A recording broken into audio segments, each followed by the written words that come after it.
COVID-19 yongeye kugaragara mu gihugu cy'u Rwanda. COVID-19 yongeye guhangayikisha abantu benshi muri iki gihugu cy'u Rwanda, bavuga ngo guma mu rugo igiye kongera igaruke. Ese COVID-19 ubwo yagaragaye mu gihugu cy'u Rwanda, guma mu rugo irongera igaruke cyangwa guma mu rugo ntago igikenewe? Kuko COVID isigaye ifata nk'ibicurane, kubura imbaraga ndetse gucika intege, umutwe udakira. COVID-19 nibyo bimenyetso biyiranga, ndetse abantu benshi bakomeje kuvuga ngo guma mu rugo ni igaruka biraba ari ibibazo kubera yuko ubukene, amafaranga ndetse n'ibindi bintu bitandukanye, ibiryo byarahenze kandi biri ku giciro kiri hejuru. Mu kuvuga ngo COVID-19 ihangayikishije abanyarwanda. Ngiye kubagezaho ino nkuru, nitwurinzwe n'Imana Emmanuel, abanzi banze ku izina rya Kidasamura Movi. Reka twigarukire mu gihugu cy'u Rwanda. Iyi yari incamake. COVID-19 yongeye guhangayikisha abaturage batuye mu gihugu cy'u Rwanda, bakomeje kwahamuka bagira ubwoba, baravuga se ngo ntago bigiye kuba nka kwa kundi kwa Kabera, avuga ngo guma mu rugo ku wa mbere, guma mu rugo ku wa kabiri, guma mu rugo ku wa gatatu, guma mu rugo kugera ku wa gatanu. Nk'uko abaturage bakomeje bavuga ngo guma mu rugo niza, ngo ntibazabashyire, ngo ntibazabagumishe mu rugo, ngo kubera yuko ngo ibiryo byarahenze, ibiciro byaruriye ku masoko, ngo kubera yuko ngo bamwe na bamwe bapfa bishwe n'inzara kubera yuko nta mafaranga ubu bafite. Nk'uko leta y'u Rwanda yabitangaje ko COVID yongeye kugaruka mu Rwanda, ni ukuvuga ngo irabasaba kwirinda kandi mukarinda na bagenzi banyu. Munyarwanda utuye mu gihugu cy'u Rwanda, munyarwanda utuye mu gihugu cy'amahanga, iri tangazo rirakureba.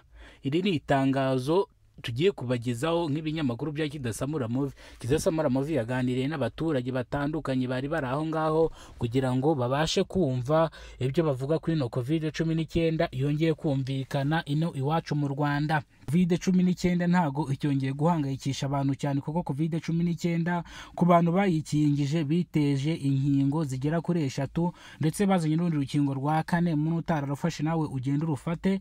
COVID-19 ntago igihangayikishije igihugu cyacu cy'u Rwanda, kubera ko abanyarwanda mwizi muko namwe mufite ubudahangarwa buhagije, muzi yuko mwikingiye bihagije. Ni ukuvuga ngo umuntu urwaye COVID-19 ihutire kujya kwipimisha kugira ngo babashe kuguhereza imiti kugira ngo ukire.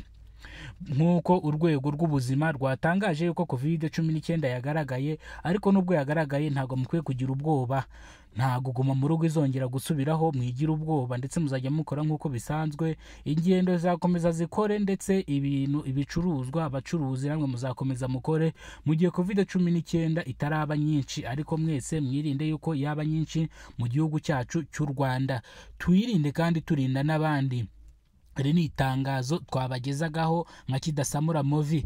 Mu karere ka Nyamagabe, umurenge wa Tare, akagari ka Murangara, umudugudu wa Gasarenda, twamubashije ibya COVID-19 tubwira ngo COVID-19 yavuye i Kigali n'amaguru arenda agira hano mu Gasarenda. Tumubaza igihe yamaze agenda n'amaguru, atubwira ngo yamaze hafi icyumweru cyose agenda n'amaguru, aho bwije agera akaryama. Muri cya gihe namwe nta mutiyibagije guma mu rugo igitangira, murabizi yuko imodoka ntago zakoraga, ariko abanyamaguru baragendaga. Nyuma yaho nabwo imodoka barazibana, ndetse n'abanyamaguru bababuza kugenda kugira ngo kino cyorezo kitakomeza gukwirakwira mu bantu bose muri rusange. Ariko buri muntu wese aho yarari mu bice bitandukanye bamugumishaga mu rugo. Buno muturage yavuze ngo yavuye i Kigali n'amaguru arenda agera mu Gasarenda, ariko Imana ishobora byose ngo niturinde COVID, kuko COVID ni icyorezo kibi cyane kitugezemo, kigatangira kudukwirakwiramo. Nubwo twikingije nta kabuza twajya mu rugo. Mu karere ka Nyamagabe bavuga ko bafite inzara nyinshi, iki cyorezo kiramutse gikomyemo bashobora no gupfa. Ndetse abashigajwe nyuma n'amateka bo mu kagari ka Mujuga, ahazwi nko ku kagari, aho baheruka kubakirwa inzu zitandukanye, nabo twabaje batubwira ngo COVID-19 yije ntabwo twabasha kubumba inkono zacu ngo tubashe kuzijyana ku isoko, ko nta muntu wazigura. Koko inkono murabizi ko zigurwa ari uko abantu bafite ibyo gutekamo. COVID-19 nta muntu uba ukijya guhaha iyo bashyize guma mu rugo, ndetse abahaha nta amafaranga bafite, ariko ngo abakire bo baba babayeho neza, ngo ariko nubwo bataba bari kwinjiza, ariko bo baba bafite amafaranga baba barasevinze kuri konte. Uyu ni umuturage wo mu karere ka Nyamagabe twabashije kuvugana nawe, umurenge wa Tare, akagari ka Gasarenda, umudugudu wa Murangara. aya makuru yacu aba afite ibimenyetso bikoze neza, afite ibimenyetso bihanitse. Ugize ikintu ushaka gutangaza cyangwa ushaka kwamamaza kuri YouTube channel yacu, waduhamagara kuri 0788462885, cyangwa ushaka gutanga igitekerezo cyangwa ikibazo kuri ino nkuru watwandikira kuri WhatsApp. Mukomeze mugire umunsi mwiza, turabakunda cyane, mugire ubuzima buzira umuze, Imana ibaha amafaranga n'amafaranga, ibaha ibintu byinshi bigiye bitandukanye. Ciao, tugaruke mu biganiro na ubutaha. Mukore subscribe kuko Kidasamura Movie, turabakunda cyane. Ciao. Mujyi wa Kigali wagaragarije abadepite mu nzu zigera ku 1,400 zubatswe nta byangombwa zifite, ndetse izigera ku 222 zigomba gusenwa zikavanwaho burundu. Iri ni itangazo rireba abadepite muri rusange. Izi nzu zigomba gusenwa nk'uyu mwaka wa 2025. Reka twikomereze hano mu gihugu cy'amahanga.